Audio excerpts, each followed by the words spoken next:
Bible पढ़ने का एक सिलसिला शुरू किया और खुदा उनकी शुक्रगुजारी करते हैं कि कल यूहन्ना की इंजील कंप्लीट हो जाएगी और बहुत से लोगों ने बहुत सी जगहों से बहुत सा अच्छा जो फीडबैक है उसका सुनने में मिला। और इसके अलावा फिर एक और सिलसिला शुरू किया है कि 1 मिनट खुदा के कलाम के साथ 1 मिनट, सिर्फ आप अपने कीमती 24 घंटों में से सिर्फ 1 मिनट खुदा के कलाम को दें। मारामारी भागा भागी के इस दौर में हम चाहते हैं कि खुदा के कलाम को हम किसी न किसी जराए से, किसी न किसी पैराए से खुदा के लोगों तक पहुंचा दें। फिर देखें कि खुदा, बाकी कलाम जो है वो कभी बेतासीर नहीं होता। खुदा का कलाम जो दो धारी तलवार से भी तेज है वो अपना असर जरूर दिखाता है। आमीन। आए मेरे साथ आज खोलें कज़ात की किताब और उसका 13वां बाब और उसकी 5वीं आयत।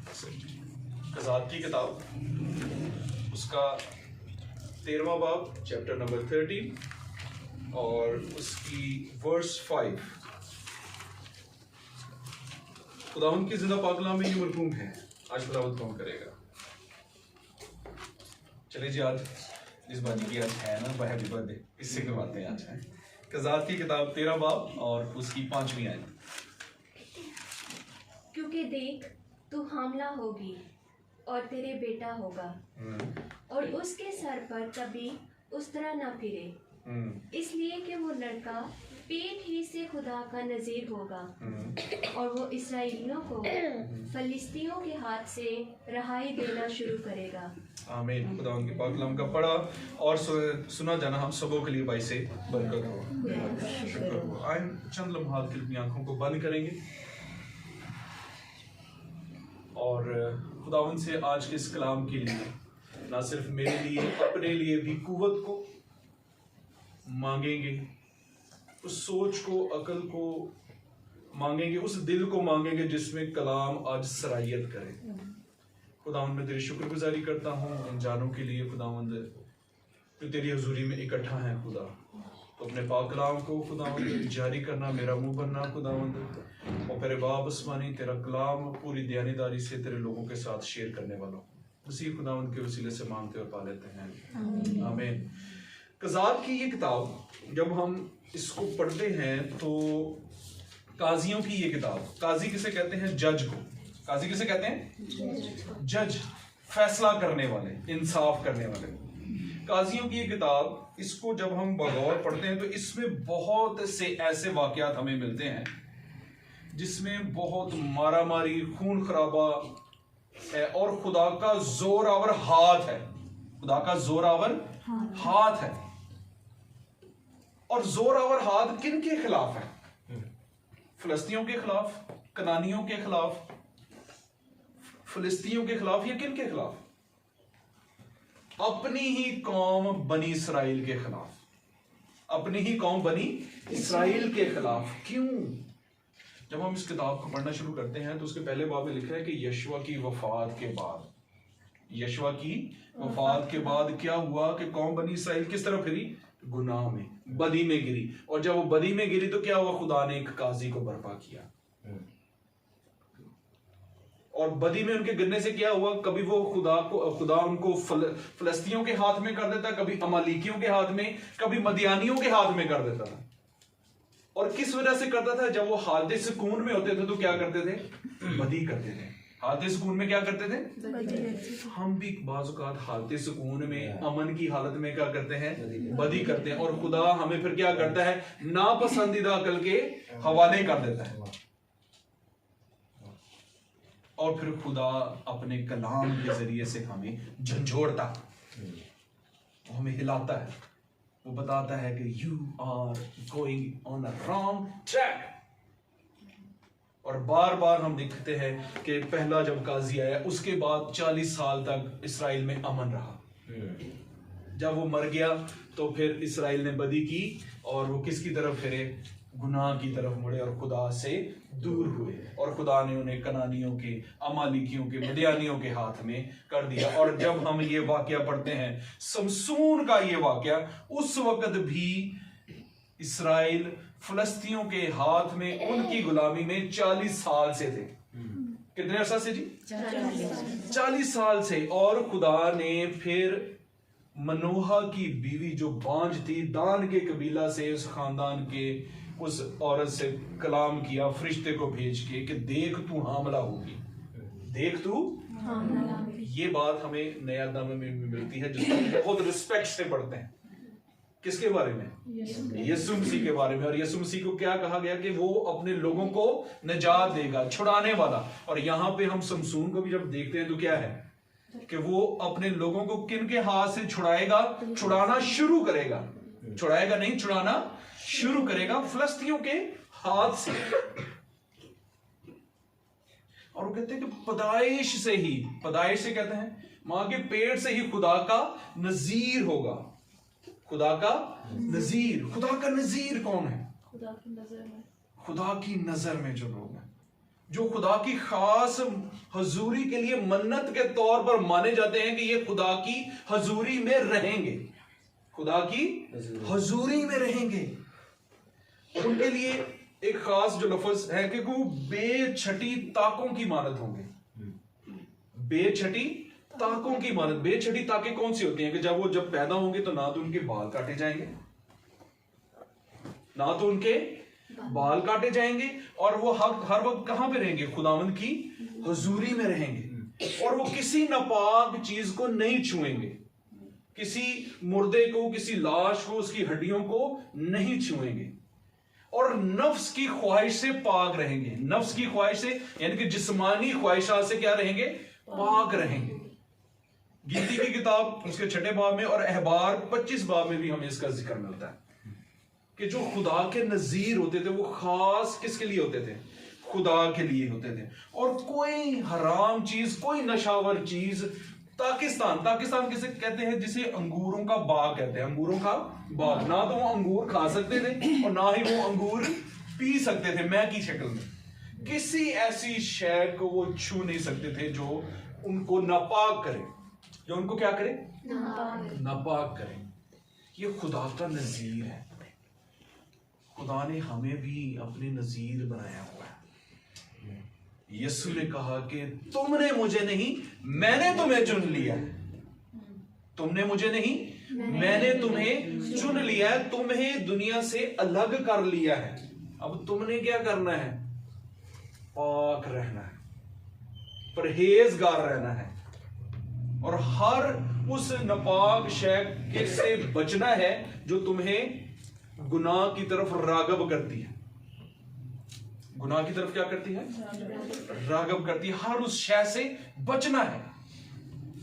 यूहन्ना के खतूत में लिखा है कि दुनिया में तो तुम हो लेकिन दुनिया तुम में ना हो।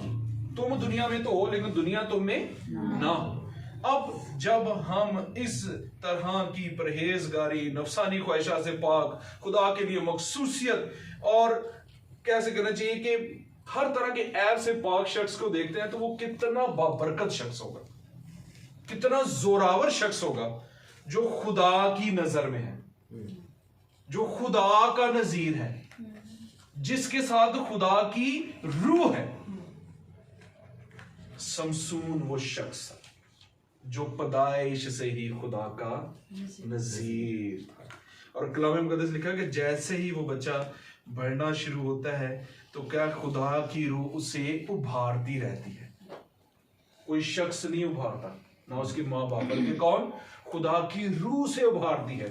खुदा की रूह उसकी तरबियत करती है।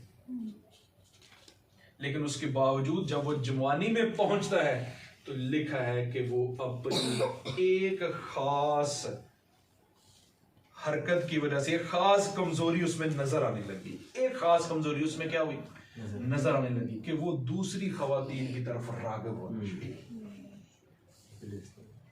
दूसरी खवातीन की तरफ रागब होना शुरू हुआ। कौन? जो खुदा का नजीर है, जिसकी ताकत उसके बालों में है, जो खुदा का खास बंदा है, जिसको पैदाइश से ही खुदा ने चुन लिया है अपने लिए। और कहते हुए लिखा है तो उसकी जवानी ही में एक खास कमजोरी उसमें नजर आने लगी। कलाम मुकद्दस कहते हैं एक बड़ी कमजोरी खवातीन की तरफ रागब होना शुरू हुआ। अपनी कौम के तरफ खवातीन की तरफ नहीं बल्कि गैर कौमों की तरफ, फलस्ती खवातीन की तरफ। और उसने तिमनत की एक लड़की को देखा और अपने माँ बाप को फोर्स किया, उनको जबरदस्ती की कि मैं इसी से शादी करना चाहता हूं। और जब हम उसकी जिंदगी में देखते हैं तो वो खुदा का ममसू होने के बावजूद क्या करता है, शरीयत को तोड़ता है। शरीयत को कैसे? कि वो गैर औरत से शादी करता है। कौन गैर औरत है? जो कि इस्राएल के घराना से नहीं, बुद्ध प्रस्त घराना से। खुदा का नजीर जिस पर खुदा का रूह, जिसको खुदा ने बरकत दे रखी है, और वो ऐसा शख्स जो पदाई से खुदा का नजीर हो और वो खुदा के अहकामात को क्या करना है, तोड़ना शुरू करता है। पहला हुक्म तोड़ा उसने, तिमनत की, उस खातून से उसने शादी की। और जब उसने एक पहेली अपनी शादी के अयाम में उनको सुनाई तो कोई ना जान सका कि उसका पहेली का मतलब क्या है। तो उसके अजीजों कारब ने, लड़की के अजीजों कारब ने, फलस्तियों ने उस लड़की को डरा धमका के कि हम तुझे मार देंगे, हमें इस पहेली का मतलब बता। 7वें दिन उसको बता दिया। 7वें दिन उस पहेली को मतलब उसको जब समझा दिया, बता दिया, तो वो नाराज हुआ अपनी बीवी से भी और उन तमाम लोगों को, 30 लोगों को जिसकी उसने मन्नत मानी थी कि इनको मैं कपड़े दूंगा, इनको मैं इनाम दूंगा, मार दिया। फलस्ती उसके खिलाफ हो गए। टर्निंग पॉइंट उसकी जिंदगी में शुरू हो गया। एक हुक्म तोड़ने की वजह से क्या हुआ, उसने 30 जानों का नुकसान किया, अपनी जाती लड़ाई। खुदा का रूह, खुदा का जोर था उसमें,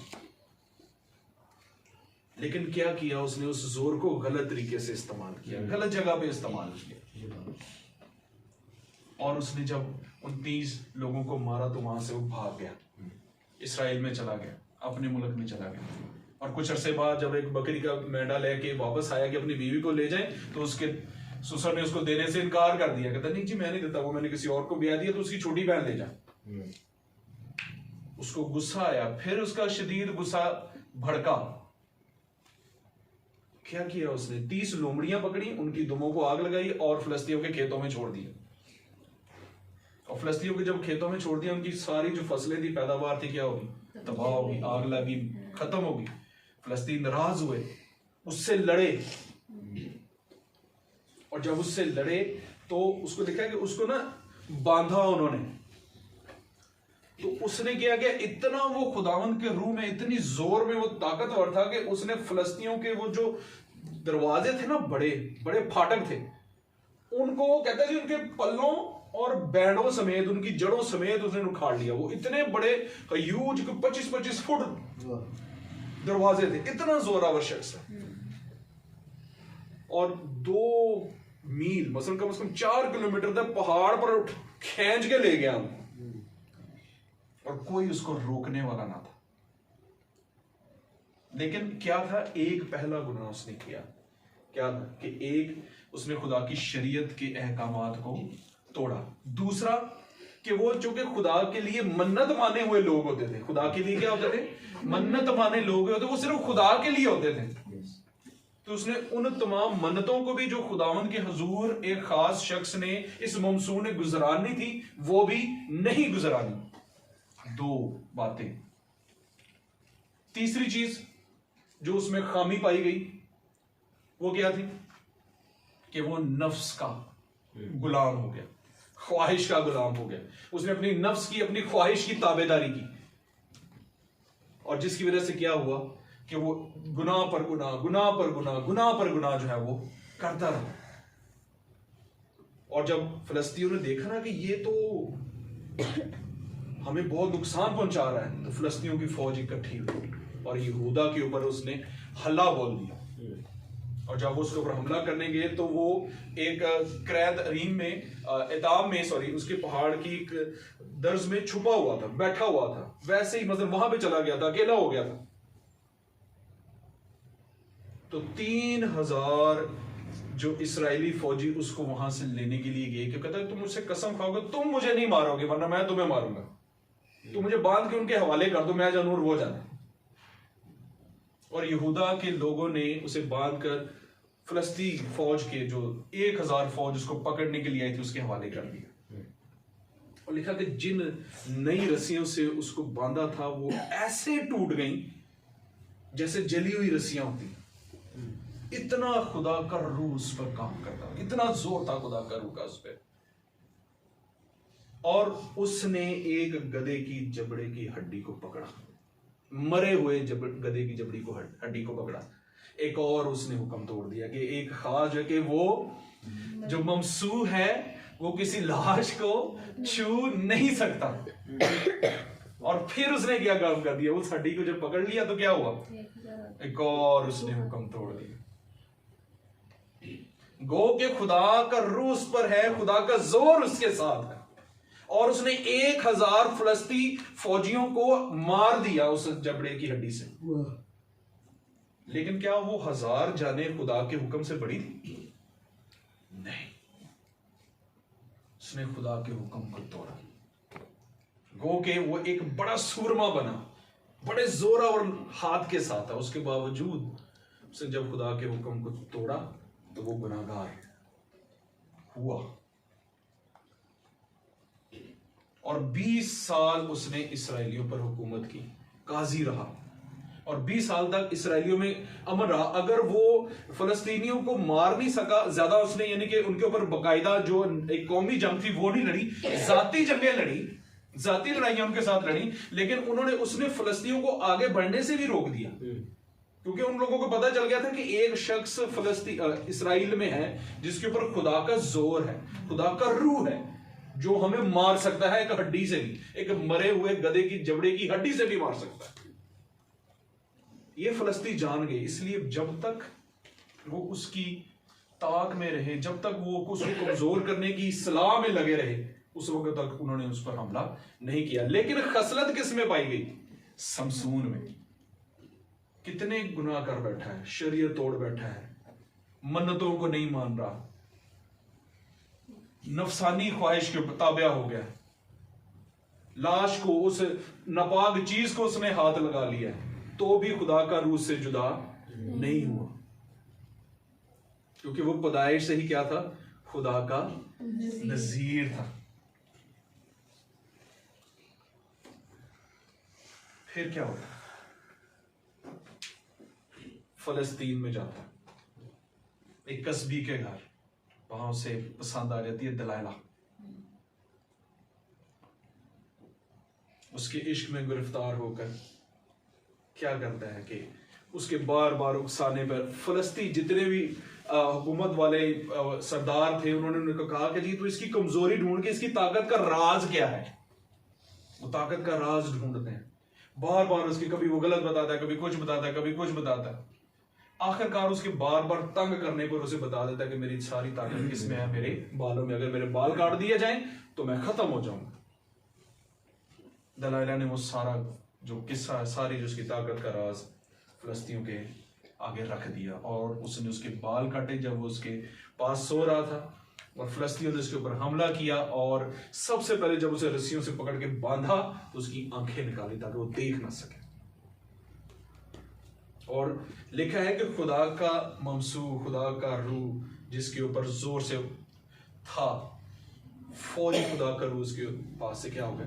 जुदा हो गया, क्योंकि अब कुछ रह नहीं गया था, कुछ नहीं रह गया था उसके पास।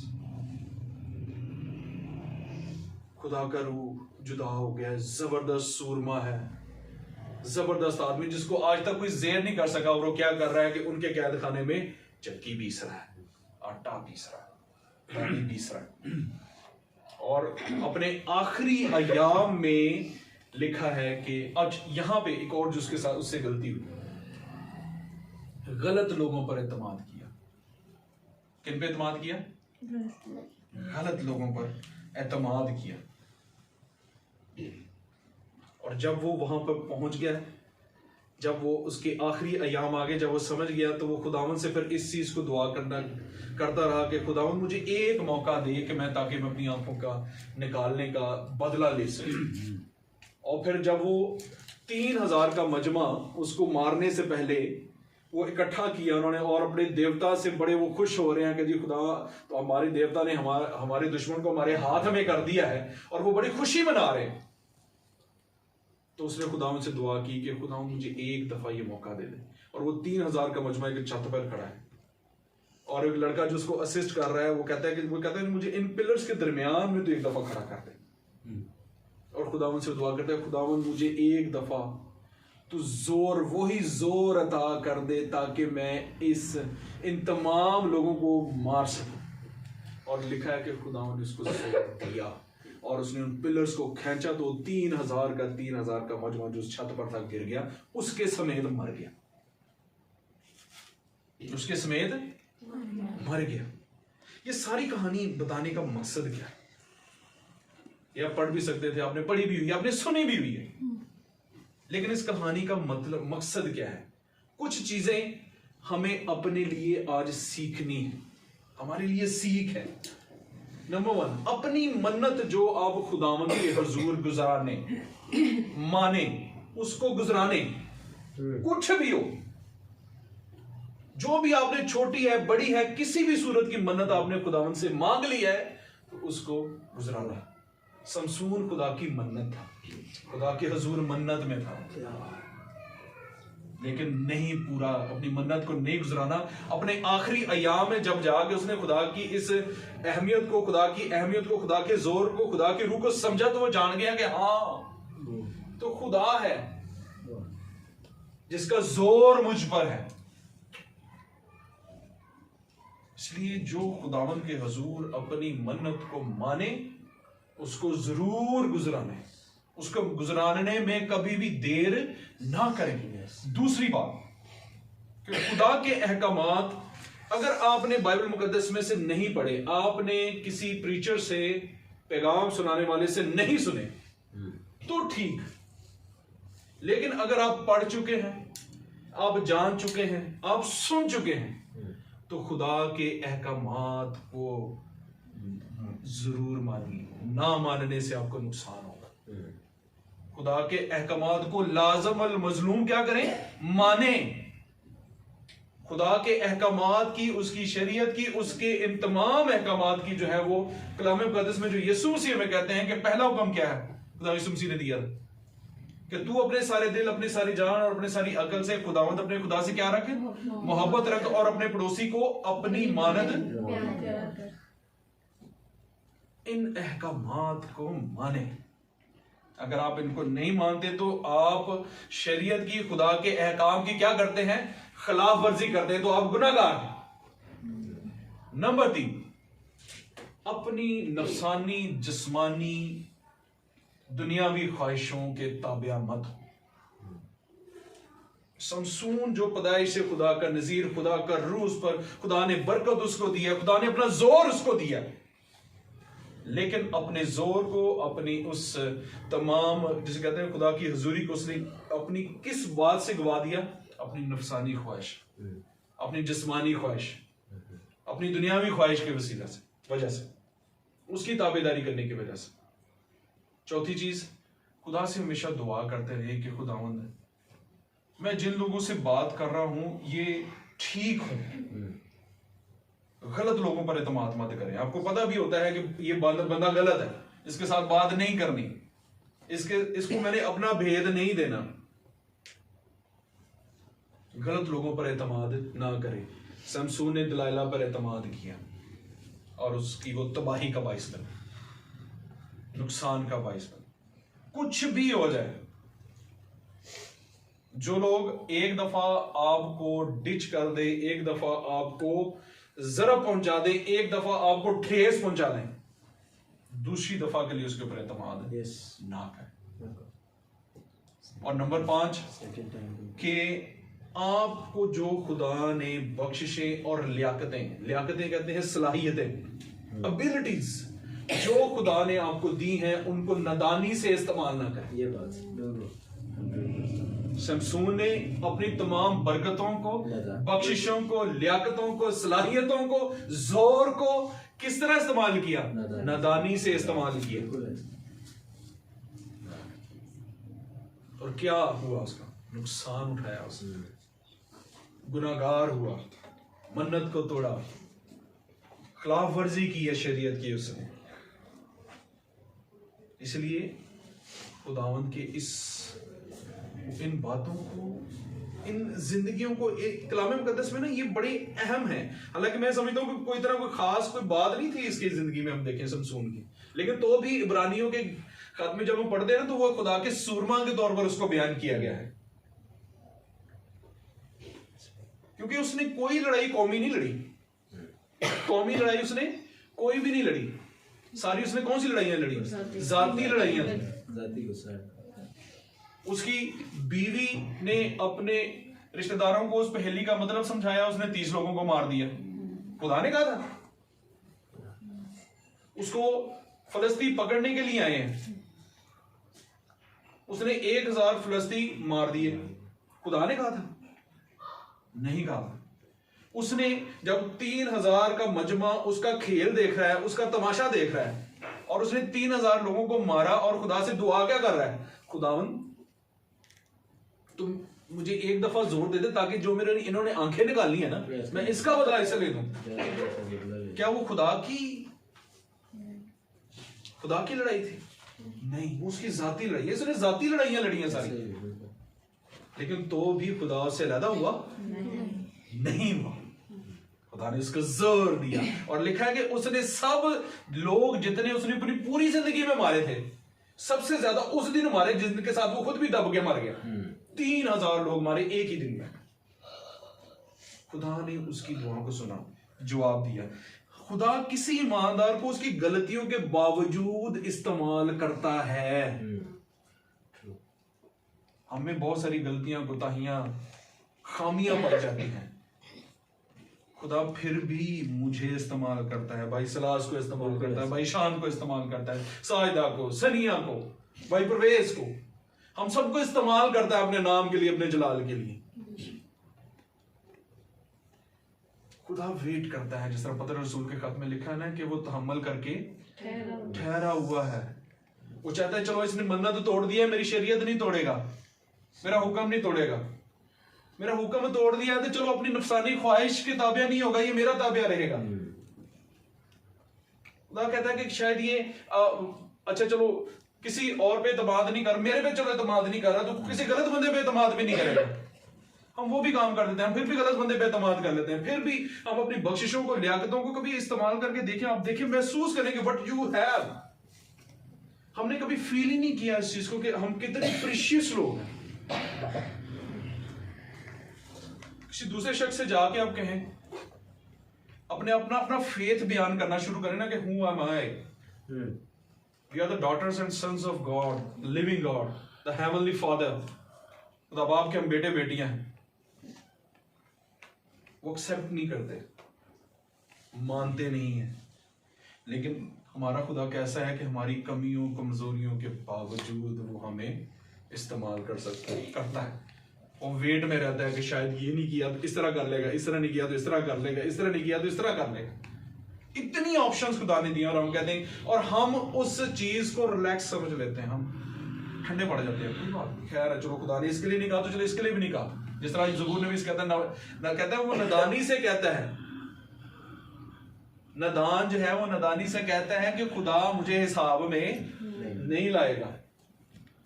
हम भी कहते हैं कि हम पे तो फजल हो चुका है मसीह की वजह से, हमारी जो खताएं हैं वो उसने उठा ली हैं, तो क्या हम पर सजा का हुक्म नहीं है? अगर हम खुदा के ताबेदार नहीं है, खुदा की मन्नत, खुदा के हुजूर जो मन्नतें गुजरानी है, मानी है, वो नहीं गुजरानते, उसके अहकामात को तोड़ते हैं, हम खुदा से ज्यादा लोगों पर एतमाद करते हैं। ज़बूर में भी लिखता है कि इंसान पर भरोसा करने से ज्यादा खुदा पर भरोसा करना बेहतर है।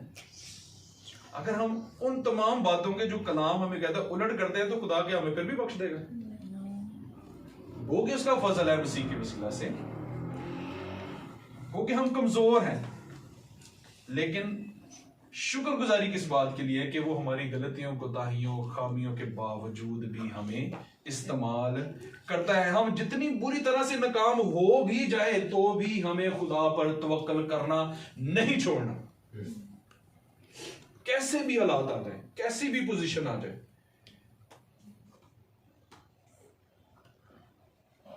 समसून को हम देखते हैं कि आखिरी अयाम में जब वो पीसता रहा है चक्की वहां पर गुलामी की हालत में, तब जाके उसे समझ आई। हमें जब उम्र गुजार चुके होते हैं, ठीक है, आधी से ज्यादा जिंदगी जो है वो गुजर चुकी होती है, घुटनों में ताकत नहीं है, फिर याद आता है कि खुदावन तो हमारा खुदा है, फकत वो वही चीज है। लेकिन उस वक्त तक बहुत देर हो चुकी है। वो फिर हम उस वक्त भी, हम अभी भी ये दुआएं अक्सर करते हैं कि खुदावन एक दफा हमें ये मौका दे, हमें एक दफा ये मौका दे दे ताकि हम ये काम कर ले, हमें एक दफा ये मौका दे दे। हमें खुदा मौका दे देता है, लेकिन जैसे ही वो मौका आपको मिलता है आप भूल जाते हैं कि बस ये खुदा का मौका नहीं, वो तो चलो हो गया, उसने तो देना ही था, वो देने वाला है। लेकिन हम उन मौकों को क्या करते हैं, ज़ाया करते हैं। फिर हम खुदावन के हुजूर जब, मैं नहीं समझता कि जब हम खुदावन के हुजूर इकट्ठा जाएंगे, उसके हुजूर में खड़े होंगे, तो हम क्या जवाब देंगे उन तमाम मौके का जो खुदावन ने हमें दे रखे हैं। उसने हमें अपने अहकाम दे दिए, उसने अपना बेटा हमें दे दिया कि जो कोई इस पर ईमान लाए हलाक ना होगा बल्कि हमेशा की जिंदगी पाएगा। उसने हमें आजाद कर दिया कि तुम अपनी मर्जी से चलो, मैं तुम्हारे लिए तहम्मुल करके ठहर जाता हूं, तुम अपनी मर्जी से चल लो। हम वो भी नहीं करते, हम गलत लोगों पर इत्मीनान कर लेते हैं, अपनी बख्शिशों को, लियाकतों को, सलाहियतों को, उन खूबियों को जो खुदावन ने हमें, सही सलामत होना भी ना, जिसम इन पाँव के नाखूनों, हाथों के नाखूनों से लेकर सर के बालों से लेकर पाँव के नाखूनों तक सही सलामत होना भी एक बहुत बड़ी बख्शिश है, बहुत बड़ी बख्शिश है। मेरी मिसेस की अक्सर जब शुगर नहीं ना हो रही होती, मेंटेन नहीं हो रही होती, तो फील होता है बहुत सारा अंदर से, खुदावन क्यों, अभी तो उम्र नहीं है इतनी, ये क्यों है ऐसा, ये ठीक होना चाहिए। मैं अक्सर दुआ करता हूँ खुदावन के अपनी बंदी को तू बहाल कर, ताकि वो और जोर पकड़े और कुव्वत में तेरे नाम के लिए अपने आप को इस्तेमाल करे। लेकिन खुदावन की क्या मर्जी है कि वो हमारी कमजोरी में अपने जलाल को क्या करे, जाहिर करे। और खुदा करता है, तो खुदा चाहता है कि हम अपनी मन्नतों को, उसके अहकाम को, उसकी ताबेदारी को, उस पर एतमाद करने को, उसकी बख्शिशों, लियाकतों, सलाहियतों और खूबियों को जो उसने हमें दे रखी हैं, सही तौर से इस्तेमाल करने चाहे करें। डिपेंड ऑन बेर।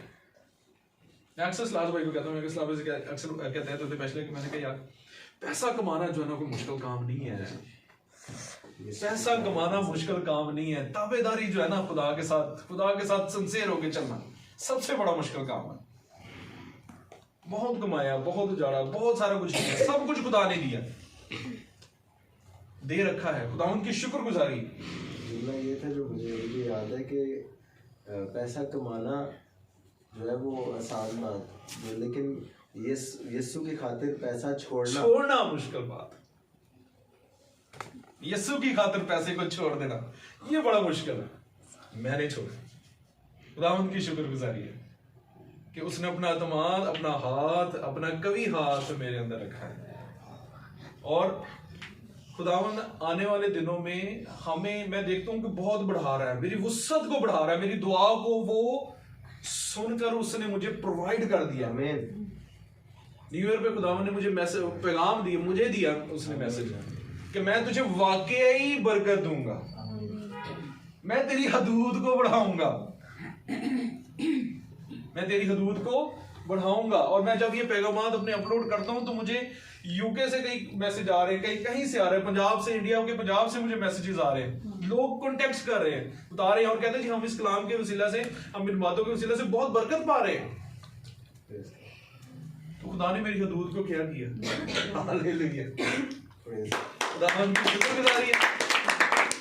दिनों की बात है, खुदावंद ने मेरे मुंह में अपने कलाम को रखा और उसने मुझे वाकई बरकत दी, उसने मेरी हदूद को बढ़ाया और उसने अपने हाथ को मुझ पर रखा और उसने मुझे बदी से बाज रखा ताकि वो मेरे लिए गम का बाइस। समसून ने क्या किया, उसने बदी को दिल में नहीं, दिल में रख के, बदी करके उसने खुदा को नाराज किया और वो बदी उसके गम का बाइस है। सो मेरे अजीज, वक्त है, अभी वक्त है अभी टाइम है, वरना हम जब समसून की तरह उस हालत में, जब इस लाचारी की हालत में पहुंच जाए, जब हम खुदावंद से ये दुआ करें कि खुदावंद आखिरी बार मुझे जोर देना ताकि मैं कुछ कर सकूं। समसून तो अपने लिए ही कर सका, हमें अपने इर्द गिर्द के लोगों के लिए, अपने घराने के लिए, मैं समझता हूं कि मैं अपने घराने को सिर्फ बचा लूं, खुदा के कलाम से मुस्तफीद करवा दूं, खुदा के कलाम को इनमें ट्रांसफर कर दूं और ये बच जाए, ये बहुत बड़ी बात है। मेरे लिए आसमान में इससे बड़ी और खुशी की बात कोई नहीं। आमीन। Praise God. कि मैं अपने घराने के साथ आसमान पर खुदावंद की हुजूरी में, उन आसमानी मकामों में वाह, जिनमें खुदावंद यीशु मसीह हैं, कि जहां वो लिखा है कि मैं जाता हूं तुम्हारे लिए जगह तैयार करता हूं, मेरे बाप के घर में बहुत से मकान है, ना होते तो मैं कह देता। उन मकानों में मैं अपनी फैमिली के साथ अगर हूं तो मेरे लिए इससे बड़ी खुशी की बात है नहीं है। सो मेरे अजीज, आए इन तमाम बातों को आज इन पर गौर करते हैं, इनको सोचते हैं, इनको जरा प्रैक्टिकल अपनी लाइफ में लेकर आते हैं, इन 5 चीजों को जो आज हमने समसून की जिंदगी से सीखी हैं। कि जो पैदाइश से ही खुदा के नजीर है, हमें भी पैदाइश उसने कहता था माँ के पेट से मैंने तुझे चुन लिया है। हम भी अगर उसके प्लान में ना होते हैं, यीशु मसीह ने कहा कि जी खुदावंद मैं तेरा शुक्र करता हूं कि तूने इन लोगों के लिए जिनको तूने मुझे दिया, खुदा बाप ने हमें यीशु को दे दिया है, हम उसके प्लान में हैं। तो अब इन 5 चीजों से हम खुदा बाप को, खुदा बेटे को, खुदा रूह कुदस से रंजीदा ना करें कि अपनी मन्नतें ना गुजराने, उसकी शरीयत को तोड़े, उसके अपनी नफसानी जिस्मानी ख्वाहिशात में गिर कर उनकी ताबेदारी करें, गलत लोगों पर एतमाद करें खुदा की बजाय, और अपनी बख्शिश और लियाकतों सलाहियतों का गलत इस्तेमाल करें। आए अपनी आंखों को बंद करते हैं और खुदा से दुआ करें।